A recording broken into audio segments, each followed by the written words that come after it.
welcome everybody to the first recording of the LISN podcast. Name for this is going to be determined hopefully sometime in the near future, but we hope to come up with something nice for you. Just quick, a little introduction if you don't know who we are. I'm Dylan Flynn. I am one of the play-by-play announcers and content creators for LI Sports Network. This is Vinnie. He does some color for us on our broadcasts and some other content creation as well as website graphics and other YouTube stuff. But Vin runs most of the stuff behind the scenes. So anything that you have to thank for watching your children or watching yourself play on YouTube, it's pretty much thanks to him. So without further ado, we're going to get right into it. Talking about just a lot of what's gone on over the first 3 weeks now. We've gotten through mostly like teams playing 3 games, and I think there's been a lot of surprises, but there's also been some just kind of like, you could see this coming. I mean, who's the biggest surprise for you so far after just 3 games? I think the first team that comes to mind for me right away is East Islip. 3-0 start. They've just looked electric so far in all 3 of their games. They haven't really been close on the scoreboard, but as far as East Islip's concerned, they've just taken over control of play. A lot of things we like to look at, especially last season, what we noticed is that all these varsity teams want to come right out of the gate and just bang you down and beat you up right away. East Islip doesn't like to do that. What they like to do, in my opinion, is just play a complete 45-minute game. They understand it's a long game and that there's going to be some ups and downs, but at the end of the day, it's just who comes out on top over that 45-minute stretch of time. Yeah, I think it was really interesting. They've played some decent teams. West Islip definitely their most recognizable win so far through these first 3 games. It'll be really interesting to see coming up. They have some tougher games coming up, especially next week. They're going to take on Kings Park Comac, and that's arguably their toughest test yet this season. Kings Park Comac sitting at 2-0-1 after they tied with Northport Huntington. But I think something you touched on after one of the games that we talked about was really interesting as far as like turnovers and just power plays and odd man rushes just really taking into stride. And we talked about how bad teams kind of don't let it happen, but the good teams really take advantage. And something we've seen from Kings Park Comac, Northport Huntington, especially in that 6-6 back and forth game. So how is East Islip going to be able to separate themselves in this field of such stacked teams in the top 4 or 5 of the division, Smithtown, East Islip, Kings Park, and Northport? Well, you know what it is with East Islip is that they look very confident with all the players they're rolling out there. They don't have necessarily a top line or weaker line. Granted, you have Anantra, Ivers, who've been lighting it up so far this season. That's where a lot of their offense is coming through. But I think they're confident in all of their players that they're rolling out there, whether it be on the forward side of things or on the back end. Again, Jesse Burns, for example, on defense, eats a lot of minutes, plays very well for them. He's one of the anchors back there. But, LJ Lane is another player, very good out there for them on defense. Daddario, etc. There's a lot of guys that they trust out there, whereas some of these other teams, these other high-skilled teams, they're relying a lot on their offense to produce a lot of goals for them and just be successful so far, at least to start this season. It might change, obviously. We've seen, obviously, last year, it's a long season. It's not how you start in this league that matters. It's more so how you finish. So, like you said, this will be a good contest for them. And you alluded to it earlier in your pregame segment for East Islip in their last game, is that how good they are in transition. And what's crazy to me is that all their goals so far this year none of them have come on the power play. Every other team in this division has scored at least 1 or 2 goals on the power play. So imagine what that's going to be like for them when they get the power play going. That's going to be something to watch. No, it definitely is. And I think they're one of the more defensively sound teams as far as teams in the league. But I mean, what's been utterly amazing so far this season early is just that they have the 2 top point getters in all of Suffolk County in Ryan Anatra and Thomas Ivers, 11 and 10 points respectively. And just looking back at it now, like they assist more than they score.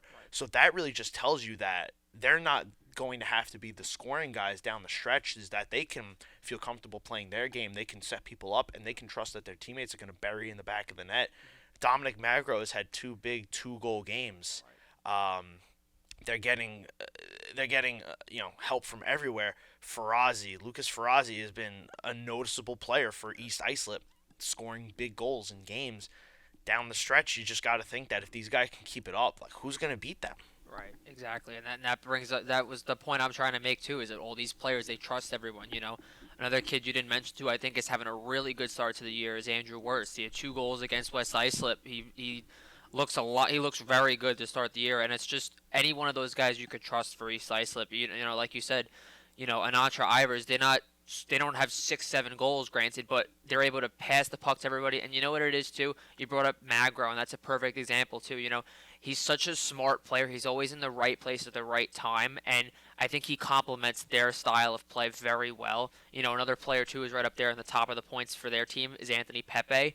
He's another one. He's coming right up from JV. He had a stellar JV year. I believe he was an All-Star last year, and they're all just fitting in very well. Burns is back for them. Even Anatra's younger brother Christian.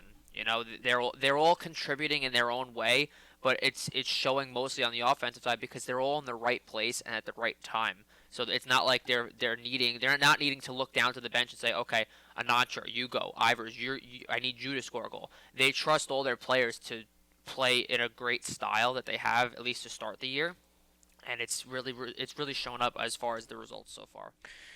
Yeah, no, definitely. And the goaltending that East Islip has gotten, Brody Dixon and Corey McGovern, it's been a two-headed monster for them where a lot of teams have just one. Like Northport has Angel Spinelli. Right. And, Spinelli's a great goaltender. He really hasn't looked phenomenal this year yet. And you just wonder if that, like, I know he wanted to be the guy, but is that a product of them losing their other goaltender? Well, it's funny because that was the one concern I had for East Islip going into this year was goaltending. They lost Squilante.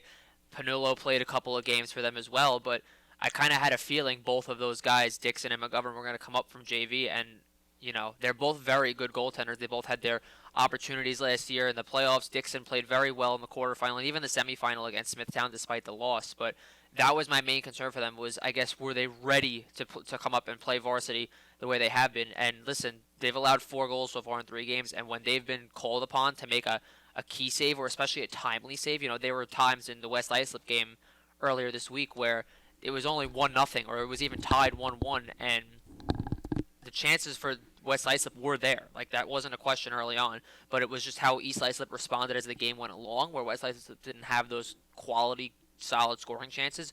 But in that first period of play, you saw, Dixon made a couple of saves, or even in their previous game, East Islip, I believe it was against Connecticut, McGovern made a couple of real big saves too. That game was rather close in the first period as well until East Islip, like I said, took control as the game went on. So the goaltending for them has been very solid, and I think something to look forward to with them is that the timely saves they're getting is what's really stood out to me the most. Yeah, and like we touched on, it's like who's going to beat them. I want to, we can shift gears a little bit to what the action we saw last night. Smithtown finally putting a stop to Northport's unbeaten streak. It got to 23 games. Right. They went into the 24th, and Smithtown was finally able to crack the code. Spinelli was in net. Didn't look like they had many problems. Smithtown came out, played their game, and they, after beating Northport, that's another team you got to look at and be like, who's going to take it to these guys? 4-0, they've played some pretty good teams. They got over St. Anthony's, who's had a little bit of a slow start, and we'll talk about them in a second. But I think, as of right now, way too early, it's Smithtown, East Islip 1 and 2. Right, yeah. So I haven't told you this yet, but we had a funny story that came up last night between the Smithtown Northport game. So I'm not going to give away names or specifics because that's not fair of me to do. But we were told before the game last night a couple guys on each side weren't going to be there. So the mindset for myself and everyone else that was there working last night changed a little bit. We're thinking, okay, how does Smithtown look without so-and-so? How does Northport look without so-and-so? So going into it, we had a little bit of a different mindset of how the game is going to play out. Then all of a sudden, warm-ups come underway, and all these guys start coming out who we were told not even 10 minutes ago weren't going to be there. So we're like, okay, everything changes. Like, how does this, we thought maybe there was going to be a little bit of an advantage to a certain team, or one team would have an advantage in a certain area, and all of a sudden, it was kind of like wild card. It was almost like that West Islip Northport game that you commentated a week back where Buccino was in net to start. Winter came in. Buccino came back. Spinelli was supposed to start. Martin went in to start, and then Spinelli came back. Similar shuffling like that. So, yeah, like you said, though, as far as 1 and 2, East Islip and Smithtown have been 2 of the most impressive. I think Citron is really playing great hockey so far.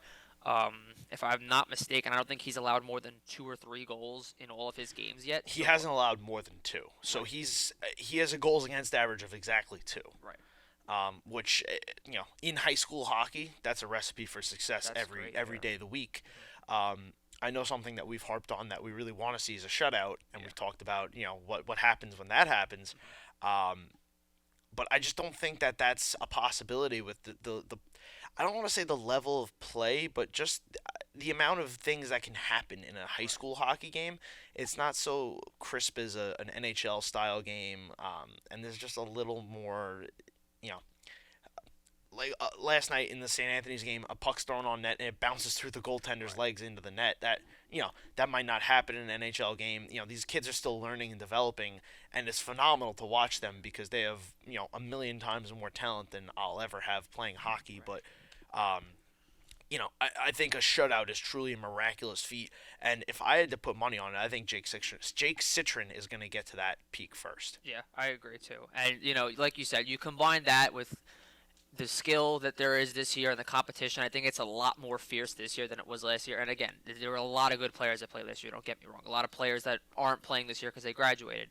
But you combine the unexpected element of it and then the added skill level and competition that we have of these newer players that have come in, especially the Hmm. ones that have come back from playing travel hockey or AAA Tier 1 hockey. Like there's a lot more offense there's a lot of more offensive threats, I should say, that there is out there. But I do agree with you in that Citron is definitely, in my mind, one of the few goaltenders in my mind that will get that shutout first. If it's not him, then it could be one of the two on East Side that we mentioned before, just because of how the way they've played so far this year. That wouldn't surprise me either. But I think those are very good candidates so far. Absolutely, and like you mentioned, the new kids that have come back, we've gotten a lot of AAA and travel kids that have wanted to come back into the league, which is very nice to see.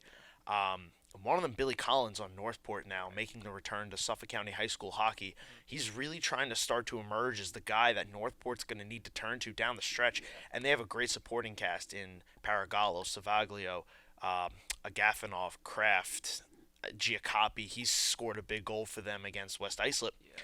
But it just appears that Billy Collins is such a calming presence out there at the center position, taking faceoffs in big spots and really leading that power play charge. He's just one of those guys that you talked about, AAA kids and travel kids coming back, making an immediate impact. He scored again last night in what was a losing effort, Right. but he's got 4 goals, credited to him on the stat sheet. That puts him in second right now.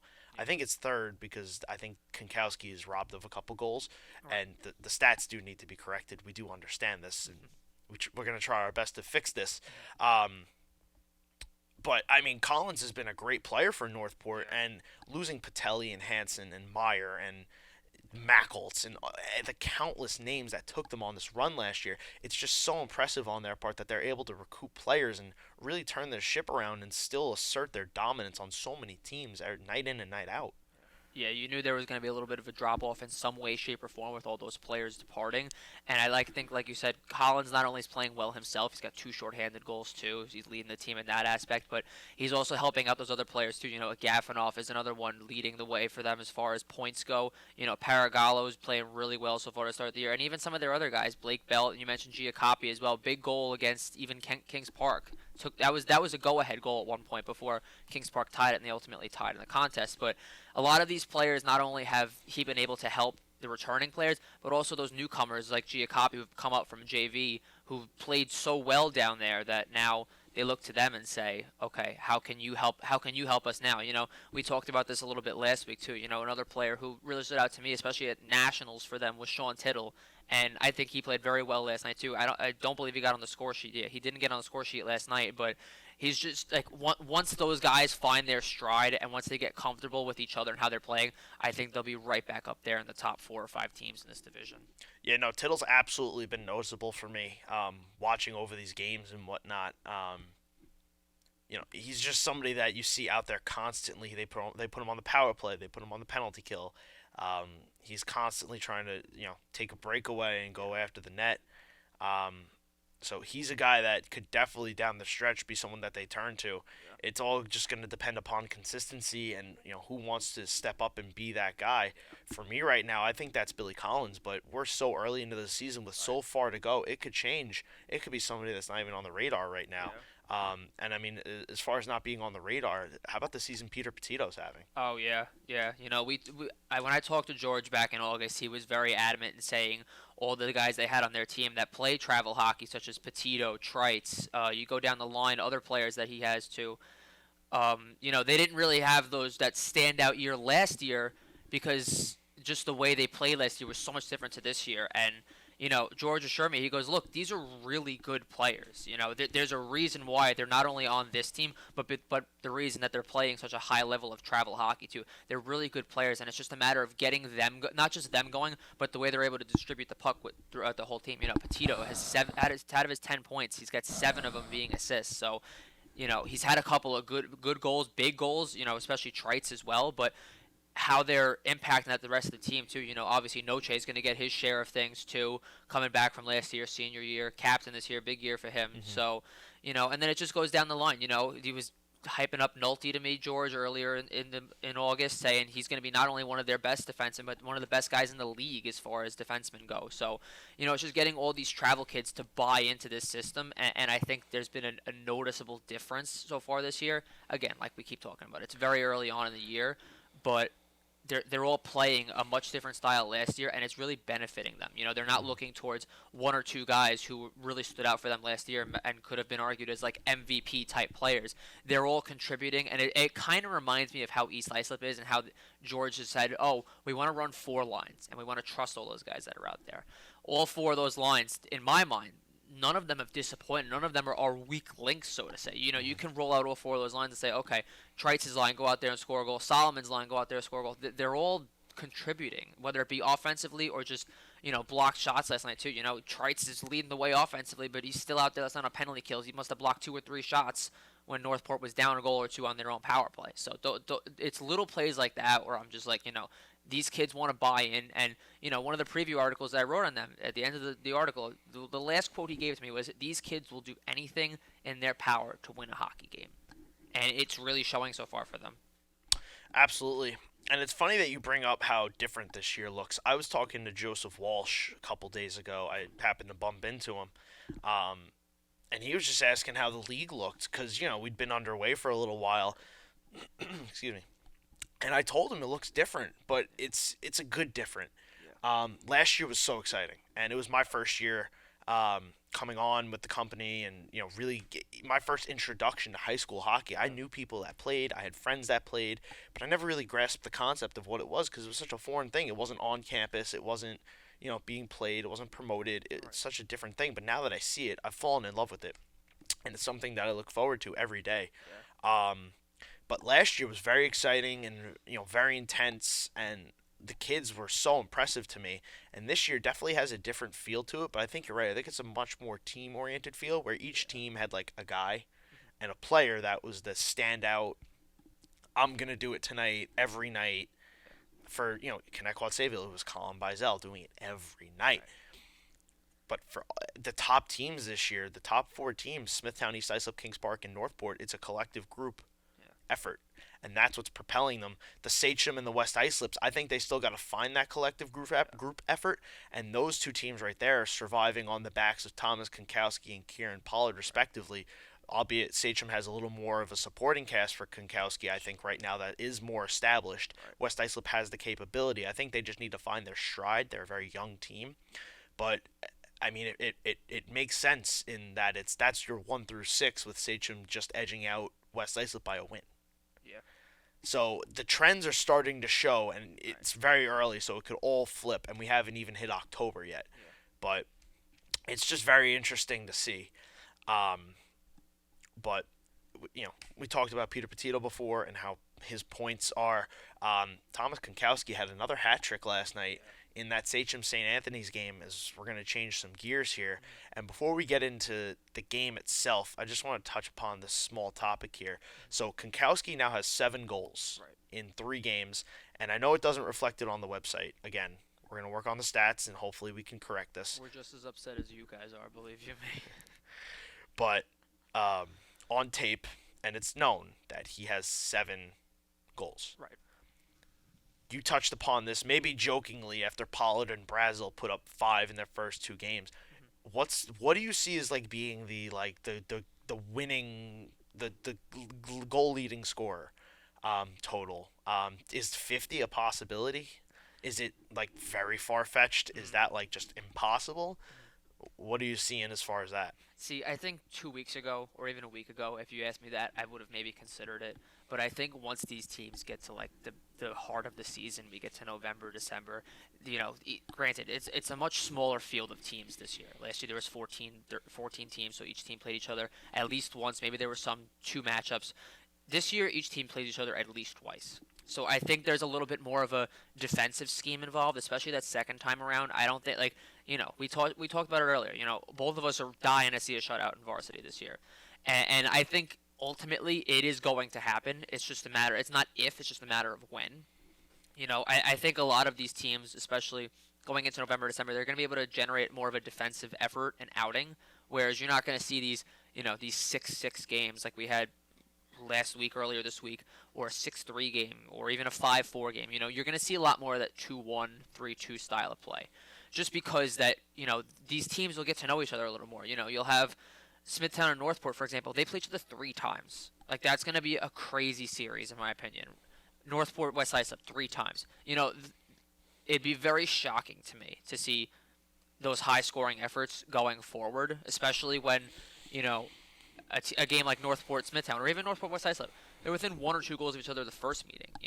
The only way I could see that possibly going a higher scoring is if that game is on like a Sunday, and half the kids on each team are playing travel games. Then you might have a little bit more of that 8-7 like Sachem and Connecticut had. But ultimately, as far as a goal plateau, I think right now, I don't think 35 is out of the question. I really don't.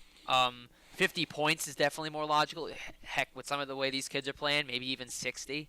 It's just it's a matter of how well the defenses are going to be playing around them, and if you're going to be able to get that big and timely save like we talked about earlier with some of those teams like East Islip has been getting early on, or you have a guy like Citron or Spinelli or Buccino, whoever it might be in net. If you can get that timely save from them, and if your defense plays well in front of your goaltender, then those point totals might vary a little bit. But I think 35 is the number to watch, in my opinion. That's interesting. I could definitely see that. I think 50 is definitely a pipe dream as far as just wanting to see somebody really get up and get out there, and just absolutely pop off. But I think, like you said, the defenses will begin to settle in eventually. Teams will begin to find their stride. I think it's a little weird for these kids too. Some of them knowing that like the season typically starts in October. Yeah. We're starting in September now, and I know that sometimes that can throw off the clock a little bit. The preparation's not totally there. Maybe coaches haven't had as much time with their teams as they would have liked. So maybe they'll find a little bit of a stride. But I mean, so far it's been very impressive, and we've got nothing but impressive games coming up. Sachem's got a ton of games coming up. Yeah. They played last night on Wednesday. They're going to play tomorrow on Friday, and then they play again on Monday. That's 3 games in 5 days. That's a lot when you aren't typically used to playing every day like some of these kids are. It's definitely not like the NHL. You get a bye week here and there, but Sachem's going to play a lot, and then they're going to be off for like a week. Yeah. And they're playing some teams that are definitely on their radar as being beatable. And it was a big win last night to not let St. Anthony's up off the mat. And now they go into a middle country Ward Melville stretch that they can kind of really get 2 more wins out of. Yeah. And they can really boost their positioning in the standings early here. Yeah, not only big games for Sachem, but big games for both Middle Country and Ward Melville. Both those teams 0-3. You really want to get that at least that first win on the season just to build a little confidence. Sachem had a rough go against Midtown earlier on the year, and they've got 2 wins right away in a row from one another. So that's really helped them kind of get the confidence back in the room, and everyone a little bit more chip and upper as far as their mood and mentality goes. But with Sachem too, a lot of their kids too play on the same travel team. Walsh, Konkowski, Mascaro. They're all playing junior rounders, AA. So not only are they going to be playing a lot of games for their club team with Sachem, but they're also going to be playing a lot with this weekend, or just in general as practices. So conditioning and as far as being in shape is another not concern of mine, but something to watch, I guess you could say. Northport again, a large stretch this week. They played Smithtown last night. They had Kings Park on Monday. Now they're off for a week. So they get a little bit of rest under their belt, and Sachem will get that same thing too. But, Like I said, it's a big stretch not only for Station but for those bottom two Middle Country Board Melville teams too, who are trying to squeeze back into that playoff race, that seventh or eighth seed right now, which they're on the outside looking in. Yeah, no, they definitely are. And that bottom four is up. The bottom two playoff spots, 7 through 10, is up for grabs. Yeah, St. Anthony's is, I think, my biggest surprise being down there. absolutely. Um, I do want to touch on them in just a second, but first I want to address the games that we have coming up in this next coming week. Two absolutely exciting games, a battle of all top three teams. It kicks off Monday with our nightcap, and the main event being East Islip Kings Park Comac. And then after that, it's Smithtown Hopog versus East Islip on Wednesday night. And I mean, I don't think you can ask for a better slate of varsity games in the span of just a couple days. Yeah. Yeah, real tough turnaround for East Islip again. Two very potent offenses so far this year, along with them too. Granted, very tough turnaround for them. They're gonna have a lot. They're gonna have a lot of their hands full.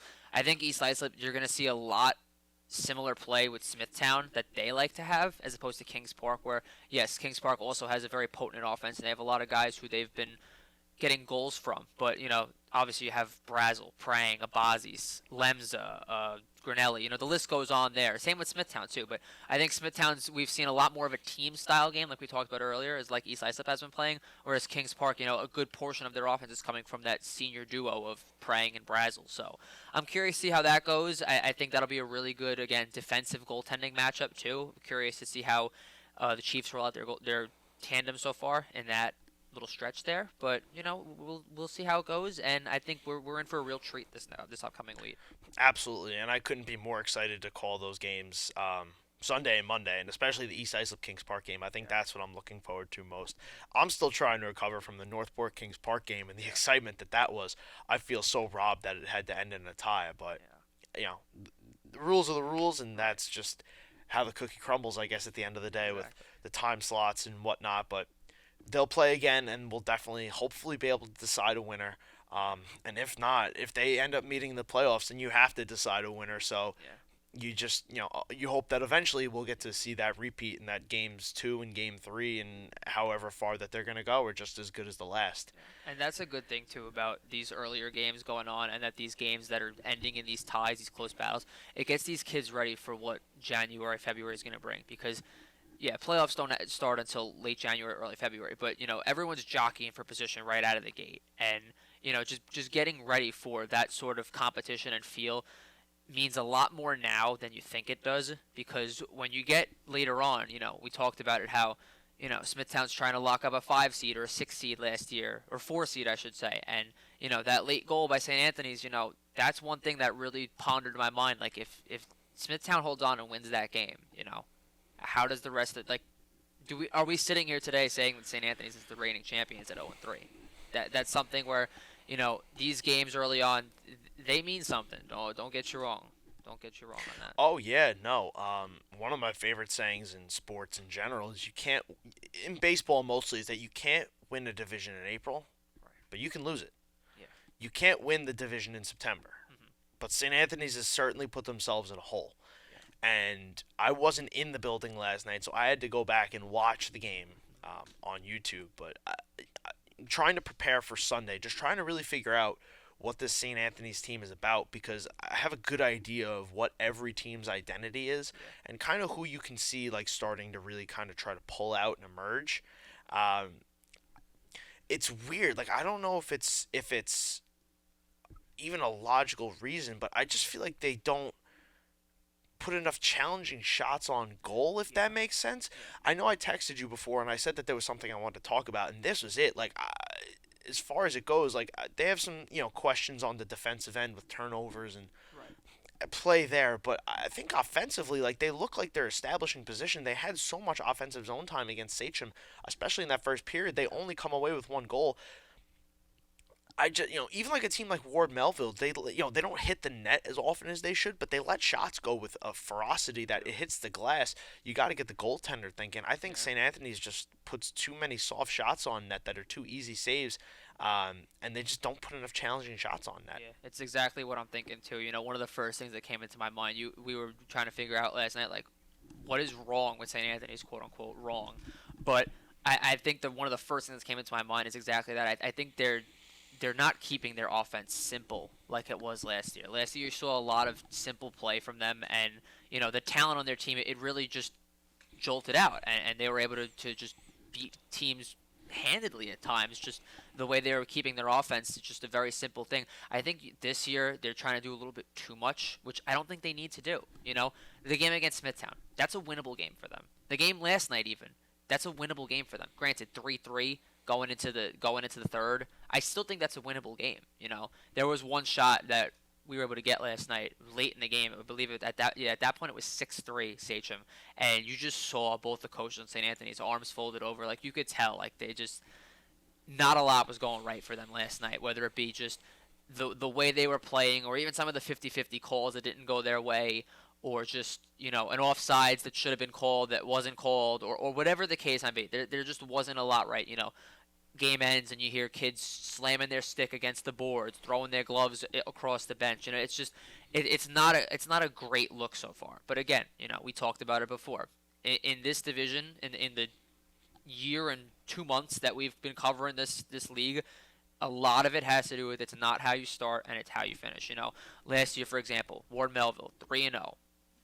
I don't think I was the only one who thought that team was going to the playoffs. They beat Connecticut, they beat, I believe it was Kings Park, but regardless, they beat 2 playoff teams out of those 3, and they go on to lose 11 out of their next, whatever it was, 17, and they're on the outside looking in. So, there's not a lot right, and I think one of the main things, like you said, is just their offense and how simple it hasn't looked, where I think if they kept it simple and just kept getting the shots off, I think they'd be a lot better team. They have a lot of good players on that team still. They didn't lose a lot, They lost maybe 2 or 3 guys, and the fact of the matter is they added more than they lost. So there's a lot to look for there as far as offense goes, and I think if they just keep it simple and, like you said, throw more shots on, they're going to find a lot more success, and they're going to get right back into that conversation of the playoff race. And that's exactly what was so impressive to me last year with how they won, was knowing that, like, Monteleone, Dandria, DeLugos, Cotta, Capoli,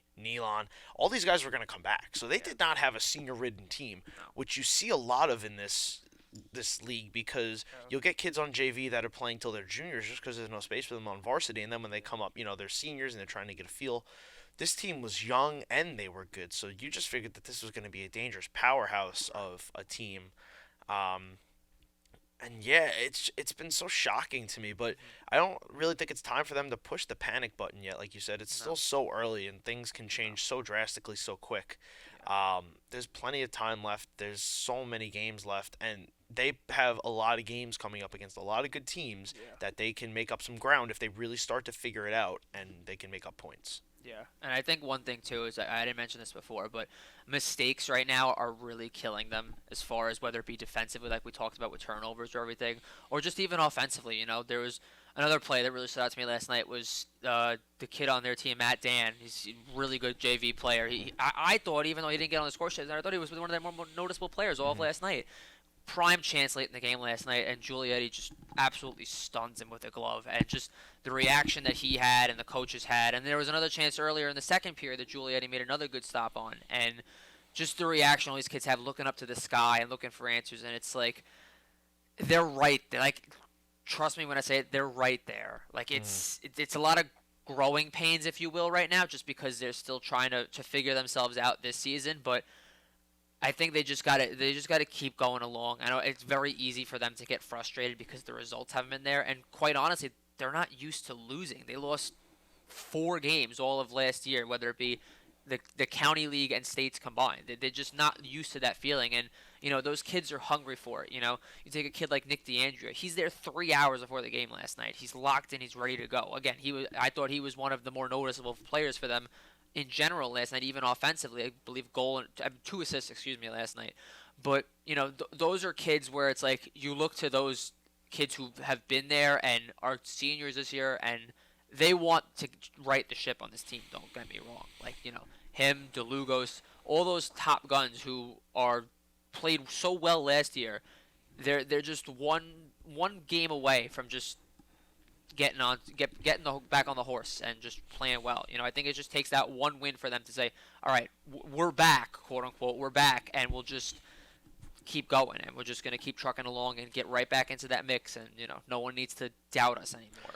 No, absolutely. And I think Sunday it starts with the turnaround. If you could take advantage of a Ward Melville team that's been a little bit down and out this year, they're right down there at the bottom of the barrel with you at 0-3.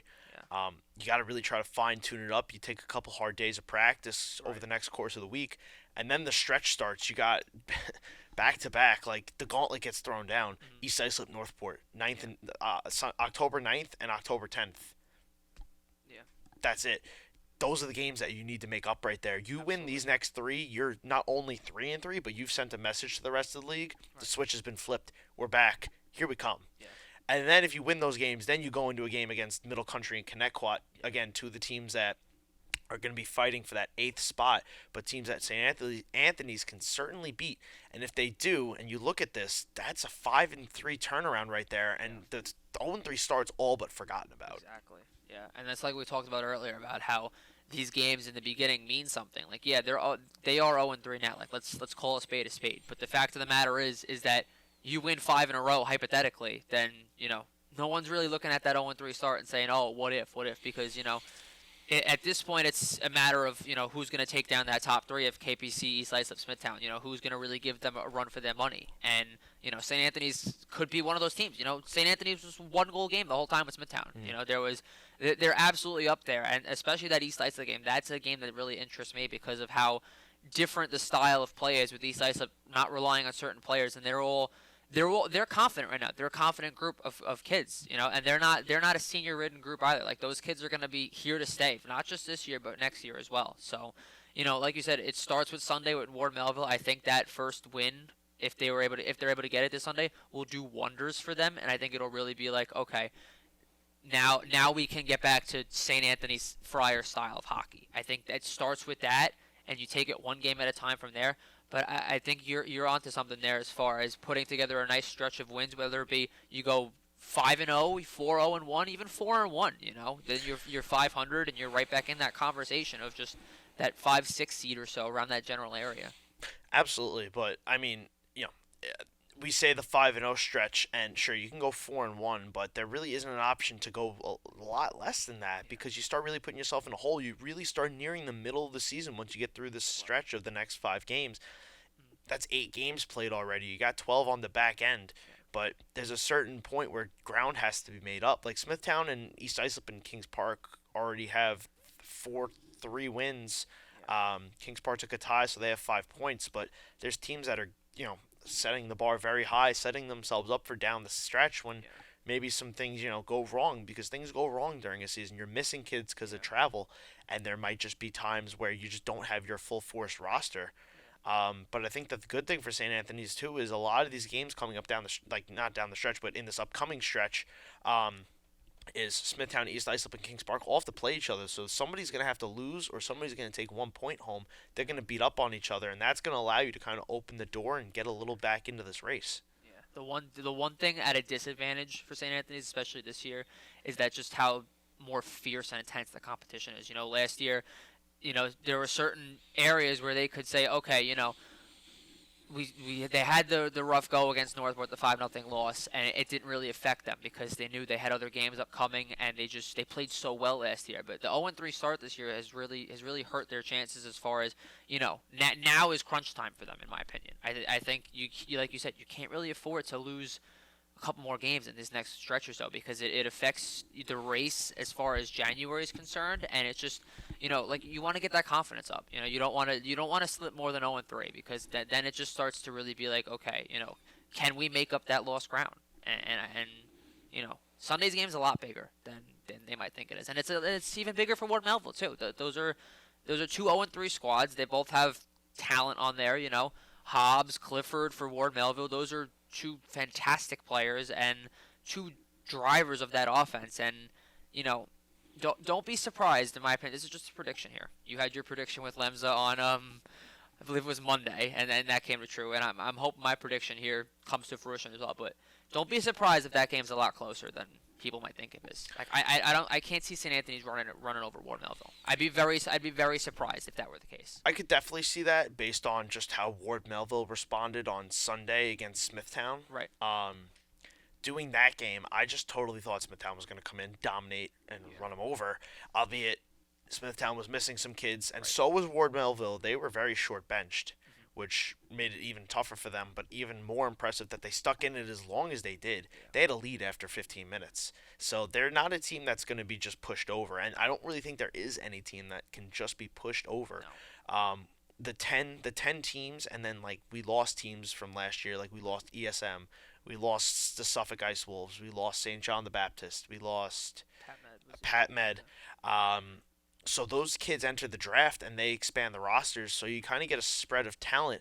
Like Ward Melville took Chris Hintz from the Suffolk Ice Wolves, and he was very impressive in that game against Smithtown. And one of the big reasons that they were able to stay in that game as long as they did, he made timely saves, and they just couldn't pull off the big goal at the end, but they played well enough to stay in it for 15, 30 minutes. Yeah, and he was one of the big reasons that the Ice Wolves were hanging around the playoff picture last year for so long too.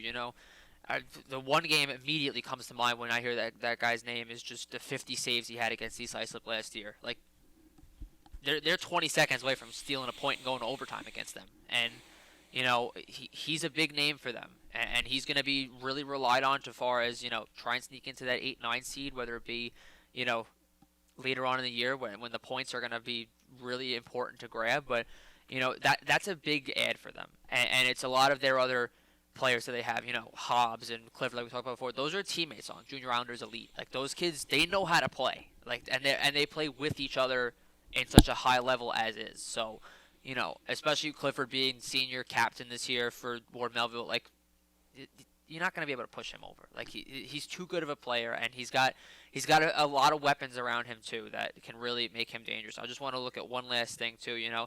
They added another guy from the defense from Smithtown, Michael Malandrucolo, Tyler DePaula. Like, those are good players too. Those are travel players, Rebels, Junior Islanders again. Those are players that are really going to help them. Another name that comes to mind, Jake Mangano. They have pieces there to really just go out and say, okay, if you want to call it an upset, it's more than possible. Like you said, they hung with Smithtown the longest that they did.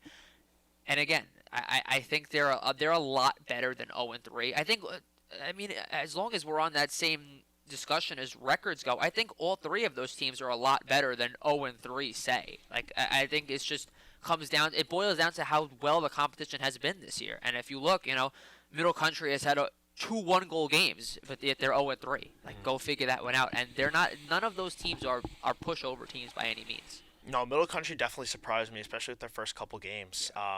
That 3-2 loss to Northport, I think everyone kind of opening night was kind of scratching their head like, what kind of a matchup is this to start off the season?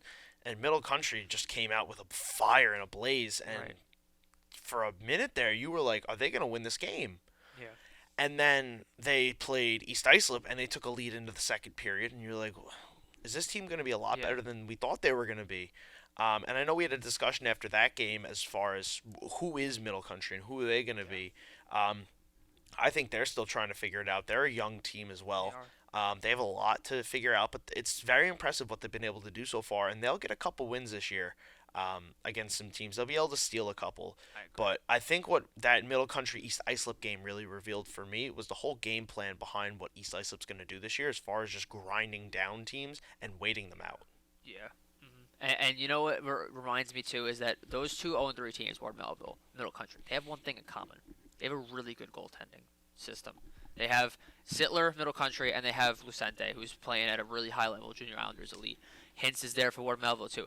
Those are two guys who you really look to, and you say, can you steal us a game? Or at the very least a point? Because, points are going to be that much more harder to come by 2 months from now. Whereas now, everyone's trying to just get out of the gate and be as good as they possibly can right away. But those are two guys in my mind that really stand out and say, okay, help us steal a point. Help us grab a 2-1 win where you have to make 40 saves or whatever the case might be. So, again, those are two guys who are really standing out for me as far as them. Again, too, with St. Anthony's 0-3. Burhart's another guy. Can you steal us a point or two? I think that's the question those teams have to ask themselves, because it's not so a matter of hitting the panic button now, but it's a matter of, okay, we're hitting a rough patch now. We're having a little bit of difficulty to start, but how are you going to respond, I think, is the question you have to ask yourself. As in, not just the goaltending, obviously. There's a lot of other pieces that you have to look into, whether it be their offense, their defense. We talked about it with St. Anthony's, the turnovers on defense, whatever. Can that all be cleaned up going forward? So those are things that you have to look for all of those teams, and I think it's they have to be answered sooner rather than later, because you don't want to find that out too late where you're out of the race and 9 and 8 are separated by 6 points in the standings, where now they're just separated by a point. Yeah, definitely. Yeah, I think it comes down to you need to kind of revert back to last year a little bit. It's kind of going against the grain. Can one player steal you a game? Sure. Can Burhart, come out, have a phenomenal performance, allow 1-2 goals, and steal you a game? St. Anthony's hasn't been able to do that yet, holding teams to just a couple goals. Yeah. The turnovers last night, they had some bad turnovers where the first goal that they let up to SCHSHL was a turnover to Ohio at the blue line. He let a shot go that got blocked, and no one wanted to pick up the puck in front, and Walsh crashed and pushed it past Burhart. That just can't happen. That can't happen. Yeah, that was the first 2 goals, really, and that was the first thing that came into my mind. As soon as I saw that puck laying there, I'm screaming in the middle of in my head. I'm like, either cover it or someone just swipe that puck out of there. But another thing I've noticed with St. Anthony's too is that, I don't know how you feel about this, but I'm just gonna lay it all out there. To me, in the first 3 games for St. Anthony's, granted they've all been losses, I think the coaching staff for St. Anthony's has looked a lot more vocal and a lot more just noticeable behind the bench than they did all of last season. Mm-hmm. I just, that's how it looks to me. You can tell, like, it's not just the players. Everyone's frustrated on that team. Yeah, and you don't want to say that they're reeling, but the coaches know better than anybody else exactly what's at stake. And like I said, you can lose a division in the first couple of weeks. Of course. So they know that they can't be dropping games left and right. And for as good as they are, they expect a lot out of their players. With the time and the work that they put in and how dedicated these kids are to the game. Right. It's such a grind, and it's so impressive that they're able to come in and day out and really just do such impressive things and have such great success. It really pays off for a lot of these kids to see. But yeah, I mean, a team that good shouldn't be starting 0-3, and I think you're definitely right. The coaches know that, and I don't think I can see it being. I don't think it can go much lower than it is right now. I think they're going to be going on the up soon. Yeah. And just one other thing that stood out to me with them last night too is that there was one shift that SCHSHL had. I believe it was the third period, or maybe it was the second period last night, and SCHSHL was just controlling play. Like they were all over them. Like I wish I were exaggerating, but it was just like you felt it in the building. Like all the SCHSHL parents were waiting for them to just roof one or just put one home, and everyone's screaming. They must have had the puck for about 2.5 minutes, and you hear the parents to the right of me screaming, "Get rid of the puck, ice it." Like it's not just the kids or the coaches. Like everyone knows that like this team is struggling, and I think it's more of a shock. But it's a long stretch, and I think they have to realize that like the season is far from over right now. As difficult as it is to look at it and say, okay, yeah, we're 0-3, but you have to look at the upside. There's 17 more games left in this season, and they're going to play every team at least one more time. So there's far from concern for me as far as this point. If we were 8 games in and they're 2-6, a little bit of a different conversation we're having right now. But I think there's a long way to go in this season for all teams too, not just them. Yeah, definitely. But I think we could just do one last thing to wrap this up. I know we've just started our 4th set of games with teams playing their 4th game. Right. But with the way that the standings are shaking out right now, how are your power rankings looking as far as teams in this season, 1 through 10? Who are you looking at as who's at the top? Who needs to kind of make a move now? Or just what's your like most surprisingly low team? I think as far as low teams go, I think, like I said before, the 0-3 teams, like they're a lot better than 0-3. Are these teams above them going to run through them? No, that's the thing. There's a lot of teams on that bottom 5, if you're making a power rankings, that you could arguably interchange or so and so. We start with the top 5, for example. Smithtown, East Islip, Kings Park, Comac. That's how they are in the standings right now. I think just the way East Islip has been playing, I think right now, just based on how, again, no one's played each other once yet. There's still a lot of very important and key matchups to go. I think East Islip, though, I think they're tops right now for me. I would have to agree with you, yes. I think just the way they're playing, they're not relying on one player. They're getting solid goaltending. Their defense is just phenomenal right now. I think they're my best team as far as out of the 10. I would definitely agree with you, and I touched on it before as far as the Middle Country game went. I remember we were both very shocked with how Middle Country came out and started 2-1, and we were like, this is going to be a really good game. Yeah. And then East Islip came out in that second period and just dominated. Dominated. Yeah. And it hit me there that they're going to let teams play around in the first period. Yeah. Do whatever you want. You could go up 3 goals, and when we come back in the second period and we bury 6 and we have the lead and you're gassed trying to keep up with us, we'll just, play keep away in the third period, and then that's a win, That's it. And if that's not figured out by these other teams, like, I don't know how it's going to go against Smithtown, and we'll find out on Wednesday night. I don't know who's going to beat them if nobody can figure out how to keep up with this, because you need to learn the pace game. If you can pace through the first period and, not exert yourself to the point where you're exhausting yourself to get a 2-1 lead, and you can then keep up with them in the second period, which I'm going to start deeming as like their kill period, because they've just slaughtered teams in the second period. And I would be dying to know what the goal differential is there. Overall, they're 22-4 goal differential, which is absolutely absurd to only give up 4 goals in 3 games at the high school level. But I mean, it's going to be interesting to see if like Smithtown and Kings Park can figure out how to deal with that kind of strategy that they're going to implement, as far as how are we going to stop them from making the push in the second period when we might be a little more tired than they are. Can your defense and your goaltending step up in that moment? Right. Well, first off, to answer your question, the goal differential for them in second period, 10-0. That's ridiculous. Yeah. So, a couple things there. I just think that with them, especially a lot of the kids, not just on their team, but the other teams across the league, a lot of those kids have the mentality of, okay, let's set the tone in the first period and, not just die off play, but like let's go out and just beat these teams up in the first period. A lot of these kids on East Islip, not only are they so young, but they understand that it's such a longer game than that. The only other team that you can argue, in my opinion, that has a similar mentality to East Islip as far as understanding that it's a long game and that it's a 45-minute game is Smithtown Hauppauge. That's my opinion. Now, the only reason why I don't include Kings Park is 2 reasons. One is because Northport was down 5-3 to them in that second period. Northport took it to them. But you can also argue in that sense that Northport took advantage of their opportunities, whether it be power play, turnovers, and other things in that sense. But, yeah, East Islip is really just using that second period in general, or just the whole game overall, as to their advantage, and understanding, okay, we're not going to go out there and kill you right away. It's gonna be slow, and we're gonna do it our way. And teams are letting them do it, quite honestly. I really don't think they have a choice. No.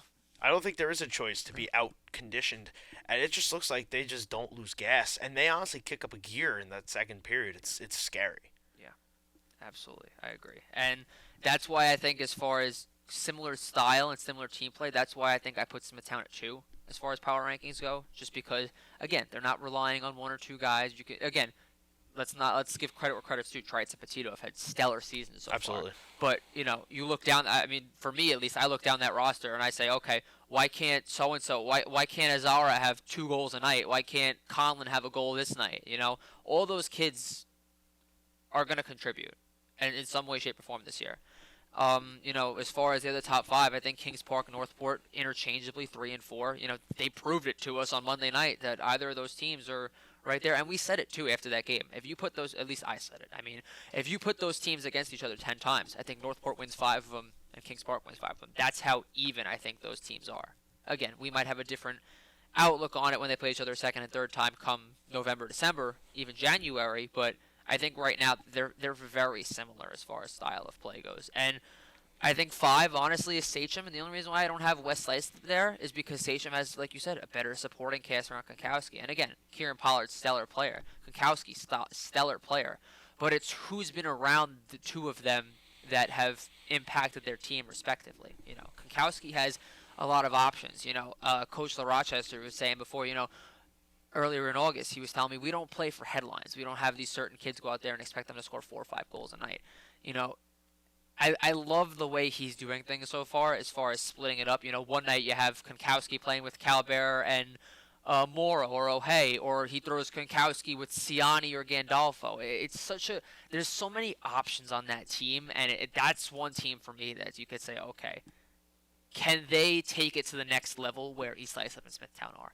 And I think if they're able to hit that stride and find that gear, then watch out. Then I think they're really gonna put everyone and be like, whoa, like this isn't just the JV kids showing up. Like they're getting the seniors who were there last year who had that first round bounce. Like I think they're just as hungry too as these JV kids are, because trust me, they're not satisfied. Yeah, absolutely. Winning JV was great and all, but this is a whole, like Coach LaRochester said back in August. This is a whole new challenge for them, and they want to be in that top 4, top 5 to make it to that states tournament later in February. Absolutely. It would be really exciting to see them up there as one of the 4 teams, because the states tournament last year was great. It was a phenomenal event. The competition was great. Yeah. Everything was great. The action.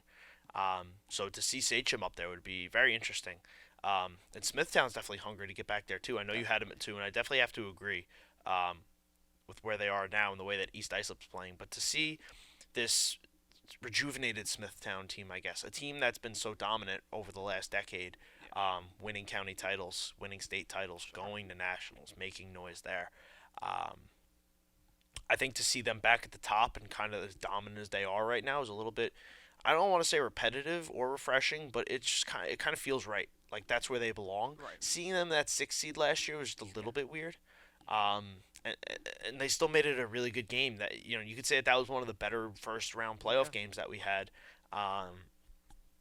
But I think this is their identity now. They're always meant to be this really good team, and they brought up kids, and they got kids that have another year under their belt. So they're just another force to be reckoned with. Yeah, I think the right term to use for them last year was disappointing. I think a lot of the kids coming back this year were very disappointed with just the way their season ended. I think they were confident against Kings Park. They tied them earlier in the year. They lost 1 goal to them. I think they thought going into February's matchup that they were going to get over the hump and that they were going to make it a lot more competitive. And granted, 1 goal game in the first round, yes, but I think they were very confident that they could have been one of those teams to pull off an upset. And at the end of the day, we're 1 goal away. But I think now it's like it's all coming together. They have a lot of different systems in place, and they're playing a lot more together as a team, and I think that's what they were lacking last year.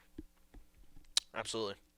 So you gave me the top 6, and then you still have 7 through 10. Are you putting St. Anthony's at 7, or are they going to be lower than that?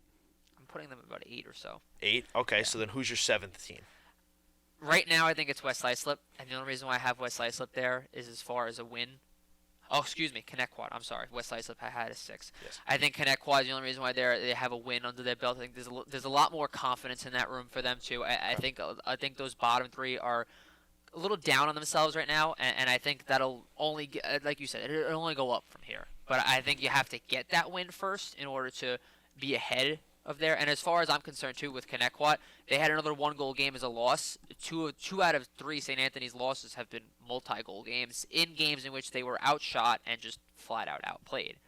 Connecticut's game against Middle Country, they pulled out. They weren't leading that entire game up until the overtime winner by Marchese, and then you just have the 1 goal loss to, I believe, SCHSHL. Yes, it was that barn burner 8-7 contest. So I think St. Anthony's is in that 7-8 range, but I don't think they're 7, only because of the win, and I just think there's a lot more to be worked on as far as a confidence standpoint, whereas Connecticut, their latest game is coming off of a win, so I think they go into their next matchup respectively looking at it and say, okay, we have something to be proud of and look forward to, and just truck along in that sense. Mm-hmm.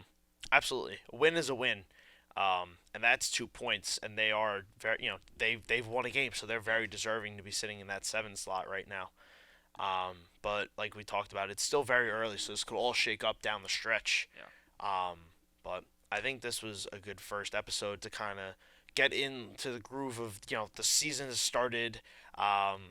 It's been very impressive so far. Absolutely. And we're very excited to see what happens in the coming months. Yeah, sure to be a fun little stretch coming up here, especially not just these couple of weeks, but I think you'll see once October, November comes around, like this is the competition this year is is something special with all these teams. Any one of these 10 teams can make the playoffs. I don't think there's like we've said all episode. There's not one team that's going to get run over or anything. Like any one of these, this is going to be a real like once we get to January, it's going to be a real fun race. It absolutely is going to be, and I'm very excited to see. So yeah, I think we just move on here and we see what happens. I think we're good. So I don't know what this is exactly going to entail. Hopefully, we can do these for you guys every week, every couple weeks.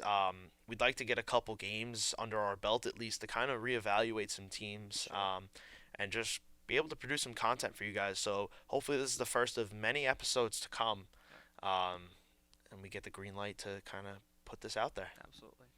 But everybody, if you're watching this, we thank you so much for watching all the way through. For Vinnie Matula, I'm Dylan Flynn. We hope to see you on YouTube at the LI Sports Network.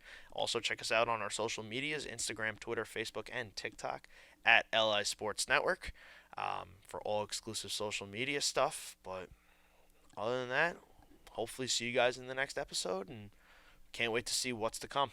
Absolutely. Take care.